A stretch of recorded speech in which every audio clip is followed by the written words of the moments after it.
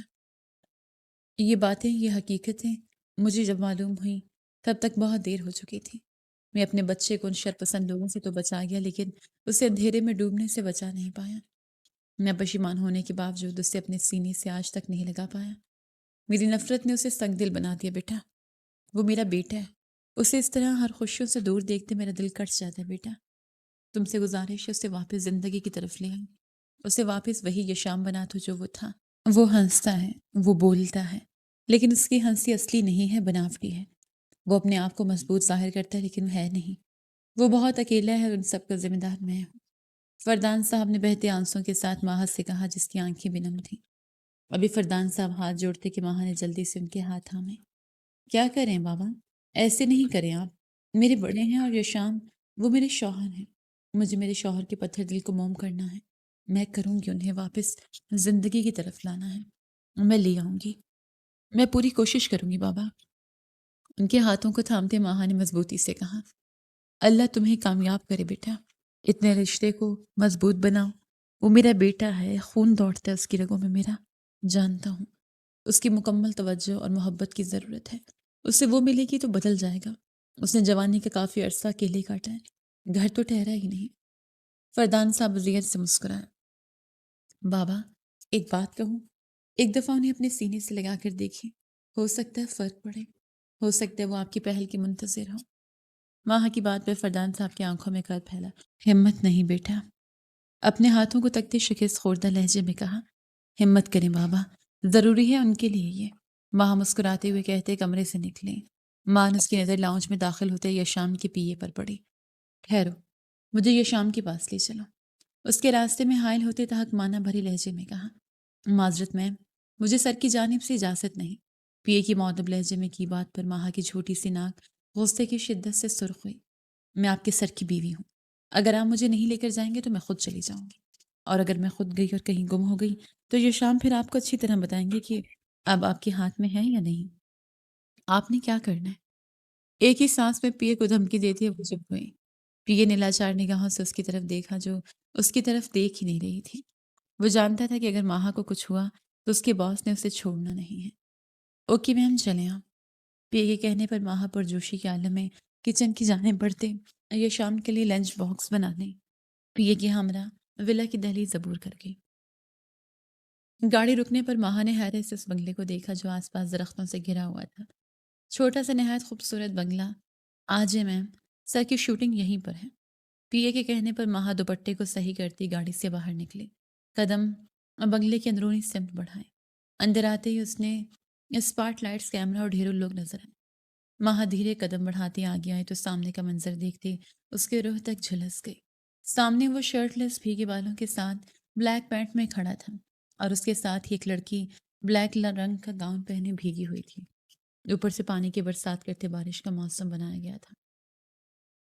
ہاتھ میں تھامے lunch box پر گریشت ماہا کی سخت ہوئی، آنکھوں میں نمی جھلملائی۔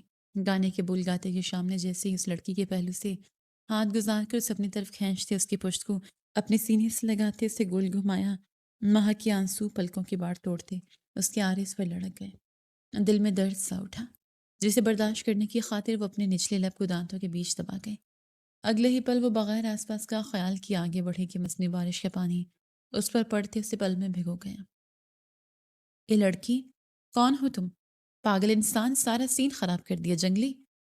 وہاں موجود لڑکی نے ماہا کو بیچ میں آتا دیکھ دھکا دیتے چیختے ہوئے کہا۔ ماہا ایک چیخ کے ساتھ زمین پر گری تھی۔ لان کی زمین پر موجود گیلی مٹی اس کے کپڑوں پر چپکی، لنچ باکس دور جا گرا۔ اس کے چیخ سنتے یا شام نے پل میں اسے ہیرن کو اپنے گریز سے نکالتے اس کے گرنے کی پرواہ کیے بغیر ماہا کو دیکھا جو زمین پر گری ہچکیاں بھر رہی تھی۔ یکدم اس کی آنکھوں میں خون ابھرا۔ بند کرو سب، تیز دھاڑ کے ساتھ کہتے وہ ماہا تک بڑھا۔ اس کے بھیگے وجود کو اپنے سینے کا حصہ بناتے اس نے اس لڑکی کو غضبناک نظروں سے دیکھا جو اس کے دیکھنے پر اندر تک لرز گئی۔ ماہا یہ شام کے سینے سے لگی اور شدت سے رو دی۔ اس کا ہچکولے کھاتا وجود، بھیگا لباس جو اس کے وجود سے چپکا ہوا تھا، اور پھر آس پاس موجود آدمیوں کی نظریں، یہ شام یزدانی کا فشاد خون بڑھا۔ مجھے یہاں ایک بھی آدمی نظر نہ آئے، ایک بھی۔ سب اپنی نظریں جھکائے یہاں سے چلے جائیں۔ سرد لہجے میں وہ حلق کے بل دھاڑا تھا کہ ماہا کا وجود اس کی پناہوں میں کانپ اٹھا۔ سارے مرد وہاں سے گدھے کی سینگ کی مانند غائب ہوئے۔ تولیہ دو۔ اس لڑکی کو قہر بار نظروں سے دیکھتے یہ شام نے حکم دیا۔ چند ہی سیکنڈ میں وہ تولیہ اس تک لائی تھی۔ یہ شام نے ماہا کے بھیگے وجود کو تولیے سے ڈھکتے اسے اپنے بازو میں اٹھایا۔ مایا اس کے سینے میں منہ چھپا گئی۔ دل اس سے ناراض تھا تو چھپنا بھی اس کے سینے میں تھا۔ یہ شام کے ساتھی ہیروئن اور باقی سب لڑکیاں اسے حیرت سے دیکھ رہی تھیں۔ آخر کون تھی وہ لڑکی جسے یہ شام یزدانی اپنی باہوں میں اٹھائے اندر بڑھا تھا؟ ماہا کو صوفے پر بٹھاتے یہ شام اس کے سامنے گھٹنے کے بل جھکا۔ ماہا سوسو کرتے اپنا چہرہ جھکا گئی۔ یہ شام نے تولیے سے اس کے چہرے پر لگی مٹی کو صاف کیا۔ جبڑے اس وقت بری طرح بھینچے ہوئے تھے، اور پھر ماہا کے ہاتھوں کو اپنے ہاتھ میں تھاما۔ اس کے ہاتھ سے نکلتے خون کو دیکھتے اس کی بھوری آنکھوں میں لہو اترایا۔ یہ زمین پر گرنے کی وجہ سے لگی؟ سرد لہجے میں ماہا سے پوچھا۔ ماہا اس کا یہ انداز دیکھتے اپنی دھڑکنوں کو قابو کرنے لگی جو سر پر دوڑ رہی تھیں۔ ماہا نے اس بات میں سر ہلایا۔ آنسو آنکھوں سے بہتے پھر سے رخساروں کو بھگو گئے۔ یہ شام کے چہرے پر چھائے سختی میں اضافہ ہوا۔ میڈیکل باکس لاؤ۔ یہ شام کے چیخنے پر فیمیل سٹاف میں جلدی سے ایک نے میڈیکل باکس اسے تھمایا۔ ماہا نے نظریں اٹھاتے اسے خوبرو شخص کو دیکھا جو ماتھے پر بل لیے اس کے ہاتھ کی پٹی کر رہا تھا۔ ماہا کا دل شدت سے دھڑکا، لیکن پھر وہ لمحات، وہ منظر اس کی آنکھوں کے سامنے لہرائے جب وہ اس لڑکی کے انتہائی نزدیک تھا۔ ابھی اس نے نظر اٹھا کر ان لڑکیوں کو دیکھا تھا جو یہ شام پر ہی نظریں جمائے کھڑی تھیں۔ ماہا کو یکدم غصہ آیا۔ کوئی ضرورت نہیں ان سب کی۔ یہ شام کے ہاتھ سے فوراً سے اپنا ہاتھ کھینچتے وہ بھرائی آواز میں گویا ہوئی۔ یہ شام نے بھوری سرخ ڈوروں والی آنکھوں سے اسے دیکھا۔ یہ شام کے ایسے دیکھنے پر ماہا نے تھوک نکلا، گیٹ آؤٹ ایوری ون۔ یہ شام کے دھاڑنے پر وہ سب لڑکیاں باہر کو بھاگیں۔ سب کو جاتا محسوس کرتے ماہا نے خوف سے یہ شام کو دیکھا جس کا چہرہ حد سے زیادہ سرخ ہو رہا تھا۔ ماہا کو ایک جھٹکے سے بازو پکڑتے کھڑا کرتے وہ اسے دیوار سے لگاتے اس کی فرار کی تمام راہیں مسترد کرتے اب وہ اسے اپنی بھوری سرخ آنکھوں میں گھور رہا تھا۔ کیوں آئی تھی تم یہاں؟ سرد لہجے میں کہتے اس نے ماہا کی سیاہ آنکھوں میں پھیلتے خوف کو بغور دیکھا۔ آپ ہفتے بھر سے گھر نہیں آئے تھے یہ شام۔ میں ملنے آئی تھی آپ سے۔ ماہا نے خوف سے تھوک نکلتے بھرائی آواز میں اس سے وجہ بتائی، جسے سنتے یہ شام مزید اس کے قریب ہوا۔ ہفتے بھر سے وہ کہاں چین میں تھا، دل و دماغ کی جنگ میں بری طرح الجھ کر رہ گیا تھا۔ دل اس کے پاس جانے کے لیے بے چین تھا تو دماغ روک رہا تھا۔ ہفتے بھر سے وہ تڑپ رہا تھا اس کے پاس جانے کے لیے، اس کی مہک کو محسوس کرنے کے لیے، اس کے لمس میں زندگی جینے کے لیے، تو دماغ کہہ رہا تھا کہ یہ رشتہ ختم کرنا۔ وہ لڑکی تمہاری نہیں، تم نہیں اس کے قابل۔ میں یہاں کام کر رہا تھا، مر نہیں گیا تھا ماہا۔ اس کے چہرے کے قریب دیوار پر ہاتھ مارتے وہ قہربار لہجے میں گویا ہوا۔ ماہا نے تڑپتے اس کے لبوں پر ہاتھ رکھا، اس کے سینے میں لگتے وہ اس کے سینے میں منہ چھپا گئی۔ ایسے نہ بولے شام، اللہ آپ کی عمر دراز کرے، آپ ہمیشہ میرے پاس رہیں۔ آپ کی یہ بات سن کے میری سانس سے بند ہونے لگی ہیں شام، ایسے مت بولے۔ اس کے سینے میں منہ چھپائے شدت سے روتے ہوئے کہتی وہ یہ شام کے وجود کو پتھر کا کر گئی۔ آپ کے ساتھ ایک دراز زندگی گزارنی ہے مجھے، جوانی سے بڑھاپے تک کا سفر طے کرنا ہے، اپنی آخری سانس سے آپ کے سینے میں چھپتے پھرنی ہے، اپنا دم آپ کے بازو میں توڑنا ہے۔ اس کے بولے گئے لفظوں کو سنتے یہ شام کو اپنا آپ دم نکلتا محسوس ہوا۔ اس کے دور جانے کی بات سنتے اس کا دل خوف سے سکڑ گیا۔ ماہا کی کمر پر ہاتھ باندھے اس نے اپنے لبوں پر رکھے اس کے ہاتھ کو شدت سے چوما۔ اس لڑکی کے لفظوں سے دڑپ محسوس ہوئی تھی۔ شش، رونا بند کرو ماں۔ اس کی کمر کو سہلاتے یہ شام نے نرم لہجے میں کہتے اس کا چہرہ اپنے سینے سے نکالتے اپنے ہاتھوں کے پیالے میں تھاما۔ ماہا اس کے کہنے پر اس کے شرٹ لیس سینے کو دیکھتے شرم سے سرخ ہوتے اپنی نظریں جھکائیں۔ یہاں نہیں آنا چاہیے تھا ماہا تمہیں، جانتی تمہارے بھیگے وجود کو کتنے مردوں نے دیکھا ہے۔ میرا خون ابال مار رہا ہے، تیش سے میرے سر پھٹنے کے قریب ہے۔ بے خودی میں وہ اپنے دل کی بات کہتے ماہا کے ناک سے اپنی ناک جوڑتے اس کی سانس سے انہیل کرنے لگا۔ ماہا اپنی آنکھیں بند کر گئی۔ آپ بھی اس لڑکی کے قریب تھے یہ شام، وہ آپ سے چپکی ہوئی تھی۔ ماہا کو وہ منظر یاد آیا تو بول اٹھی۔ یہ شام نے اس کے کپکپاتے لبوں کی حرکت دیکھی تو خود پر سے ضبط کی تنابیں ٹوٹتی محسوس کرتے وہ ماہا کے چہرے پر جھکتے چلا گیا۔ ماہا کی سانسوں میں اپنی سانسیں الجھاتے وہ اس سے دور ہوا۔ ماہا کے خون جھلکاتے چہرے کو دیکھتے یہ شام کے لبوں پر مسکراہٹ دوڑ اٹھی۔ اس کے لم سے غصہ زائل ہوا، جیسے جھاگ کی طرح بیٹھ گیا ہو۔ وہ میرا کام ہے۔ ماہا کے دونوں آرز پر جھکتے اپنے لب باری باری رکھتے یہ شام نے کہا۔ بہت بے شرموں والا کام ہے شام، ذرا شرم نہیں، اس لڑکی میں کیسے آپ سے چپک رہی تھی؟ ماہ اس کے لبوں کو اپنے چہرے کی ہر نقش پر محسوس کرتے گہرے سانس بھرتے ہوئے بولی۔ دل تیز رفتاری سے دھڑک رہا تھا، پورے وجود میں کپ کپی سی تاری ہوئی۔ تم میں ہے نا شر، بس یہی کافی ہے جان شام۔ اب گھر جاؤ، میں آتا ہوں گھر تھوڑی دیر میں۔ ماہ کی بات پر یشام نے ہنستے اپنے لب اس کے ماتھے پر سب کرتے نرم لہجے میں کہا، آپ اپنی شرٹ پہن کر پھر شوٹنگ کریے گا، وہ بھی دور دور، ٹھیک ہے؟ اپنے دوپٹے کو صحیح کرتے اس نے یشام کے خوبرو چہرے کو دیکھتے دھیمی آواز میں کہا۔ یشام کے چہرے پر جمی مسکراہٹ گہری ہوئی۔ ٹھیک ہے۔ ماہ کی ناک پر جھکتے اس کی ناک کی ٹپ کو اپنے لبوں سے چھوتے ہوئے گویا ہوا۔ 1 منٹ۔ ماہ کو وہیں رکنے کا کہتے وہ باہر کی طرف بڑھا۔ ماہ نے چہرے پر شرمگی مسکراہٹ سجائے گزرے لمحات کو سوچا۔ مطلب شام بھی مجھ سے محبت کرتے ہیں، اب مجھے ان سے اعتراف کر دینا چاہیے، لیکن روکھا سوکھا نہیں، محبت کا اظہار ہے، ذرا خوبصورت ہونا چاہیے۔ لبوں کو کاٹتے وہ سوچ رہی تھی جب یہ شام اس کے پاس آیا۔ ہاتھ میں ایک بڑی سی چادر تھی جسے ماہ کے وجود پر ڈالتے وہ اس کا وجود بالکل چھپا گیا تھا۔ اب جاؤ، میرا پیے تمہیں گھر چھوڑ دے گا، میں کام کرتے گھر ہی آؤں گا۔ ماہ کے وجود کو چادر سے ڈھانپتے وہ اس کا سرخ گال تھپتھپاتے ہوئے بولا۔ ماہ سرخ چہرے سمیت سر اس بات میں ہلاتی باہر نکلی۔ یہ شام نے اس کی پشت کو تکا۔ اب ادراک ہوا تھا کہ پچھلے 1 ہفتے سے وہ جن احساسات سے گزر رہا تھا ان کا نام محبت تھا، لیکن یہ ادراک اس سے خوش کرنے کے بجائے خوفزدہ کر گیا تھا۔ کمرے کا دروازہ کھولتے اندر قدم رکھتے وہ ٹھٹک کر رکا۔ پھولوں کی تیز مہک ناک کے نتنوں سے ٹکرائی۔ نظر سامنے صوفے پر سکڑ کر لیٹی اس مہجبین پر پڑی جو اس کے دل کا چین و قرار لوٹ گئی تھی۔ سرخ ساڑی اپنے نازک بدن پر سجائے، بالوں کی آبشار کو کمر پر پھیلائے، وہ چہرے پر ہلکا ہلکا میک اپ کیے، لبوں کو تیز سرخ رنگ سے رنگے، اپنی آنکھیں بند کے صوفے پہ ٹیک لگائے سو رہی تھی۔ اس کے نازک وجود پر نظر پڑتے ہی یہ شام کے دل کی دھڑکن نے رفتار پکڑی۔ وہ سراپا قیامت بنی اس کے سامنے تھی۔ یہ شام کا اس پر سے نظریں ہٹانا دو بھر ہوا۔ نظریں اس کے سندلتے وجود سے ہوتے ہوئے سامنے ٹیبل پر گئیں تو وہاں پھولوں کے بیچ رکھے گئے کیک کو دیکھتے یہ شام نے اپنے قدم کیک کی طرف بڑھائے۔ کیک پہ لکھی تحریر کو پڑھتے یہ شام کو لگا اس کا سانس سینے میں اٹک گئی ہو۔ آئی لو یو شام۔ یہ الفاظ یہ شام کے دل کی دنیا کو تہوبالا کر کے وہ بے ساختہ گھٹنوں کے بل زمین پر بیٹھا۔ کیک کو ابھی وہ ہاتھ لگاتا جب ماہ کی آواز پر اس نے پلٹتے اس کی طرف دیکھا جو نیند سے ہوتی سرخ آنکھوں سے اسے دیکھ رہی تھی۔ شام، آپ آ گئے؟ ماہ نے اپنی نیند سے بھری آنکھوں کو مٹھیوں سے مسلتے ہوئے پوچھا۔ وہ اس کے منتظر تھی، نہ جانے کب اس کی آنکھ لگی۔ یہ شام کو کچھ نہ بولتے اور خود کی طرف دیکھتے ماہ کی نیند بھگ سے اڑی۔ نظر اپنے وجود پر ڈالی تو اپنے چہرے کی رنگت پل میں سرخ ہوئی، ہاتھ کپ کپا اٹھے۔ پلکوں کے اٹھتے گرتے چلمن کے ساتھ اس نے یہ شام کو دیکھا جو اپنے سرخ بھوری آنکھوں سے اس کی طرف یک ٹک دیکھ رہا تھا۔ اپنی تمام تر ہمت مجتمع کرتے، اپنے بالوں کو کان کے پیچھے کرتے وہ خود بھی اپنی جگہ سے اٹھتے یہ شام کے سامنے گھٹنوں کے بل بیٹھی۔ کامتے ہاتھ آگے بڑھاتے یہ شام کے سر کھردرے ہاتھوں کو اپنے ہاتھوں میں تھامتے اپنی سیاہ گول آنکھوں سے اس نے یہ شام کی طرف دیکھا۔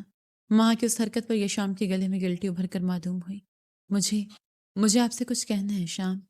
اپنے لبوں کو تر کرتے ماہ نے ہمت کرتے کہا، میں آپ سے بہت محبت کرتی ہوں شام، نکاح سے بہت پہلے، بہت بہت پہلے جب آپ کا پہلا سانگ آیا تھا، شاید تب جو میں نے آپ کو موبائل پر دیکھا تھا، تب سے آپ کی ہر تصویر، آپ کا ہر شو میں پہرو بیٹھ کر دیکھا کرتی تھی۔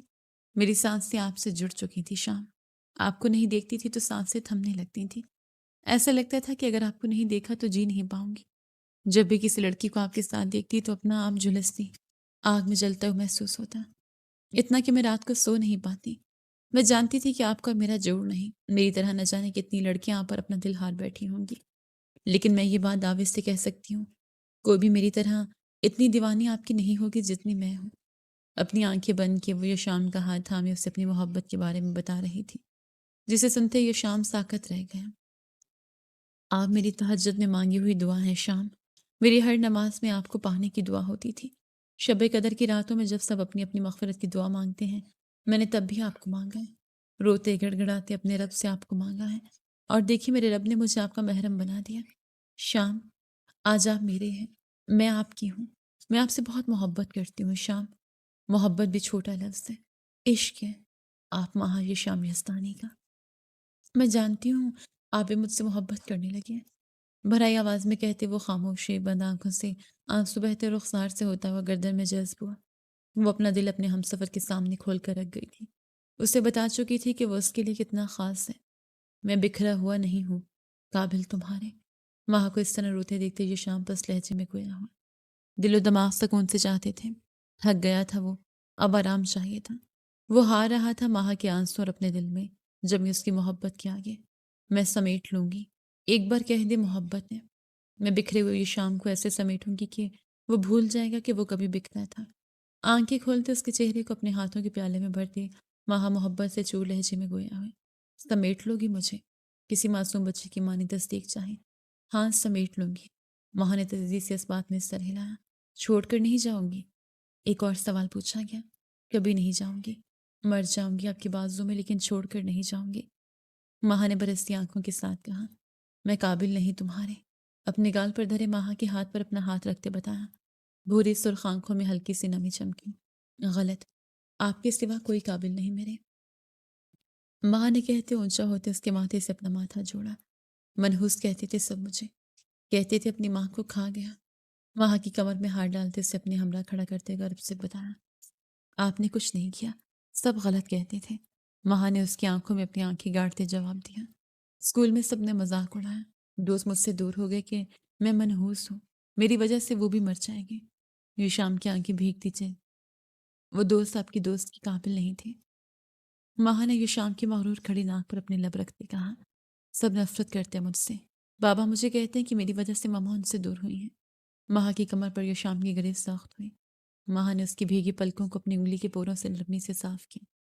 میں محبت کرتی ہوں آپ سے، اور یقین کریں بابا بھی آپ سے محبت کرتے ہیں، وہ پشیمان ہے اپنے کیے پر۔ ماہ نے اس کے ماتھے پر اب اپنے لب رکھتے اسے بتایا، اور یہ شام کی زدانی اب ہار گیا مکمل توڑ پر۔ اس پر چڑھا سخت خول چڑھا کر ٹوٹا تھا، وجود میں موجود خلا ان چند لفظوں میں بھرتا چلا گیا۔ اس کا باپ اس سے محبت کرتا تھا، نفرت نہیں۔ یہ لفظ چند لفظ اسے اندھیرے سے کھینچتے روشنی میں لے آئے تھے۔ اپنے آپ کو تمہارے حوالے کر رہا ہوں، اب تم چاہے تو سمیٹ لو یا پھر مزید توڑ دو۔ ماہ کے چہرے کو بے قرار نظروں سے دیکھتے کہتے وہ ہار مان گیا تھا۔ ماہ یہ شام کی بات پر زندگی سے بھرپور مسکرائے۔ یہ شام کے چہرے کے ہر نقش پر اپنے لب رکھے۔ یہ شام نے اپنی آنکھیں بند کی سکون سے۔ محبت ہے؟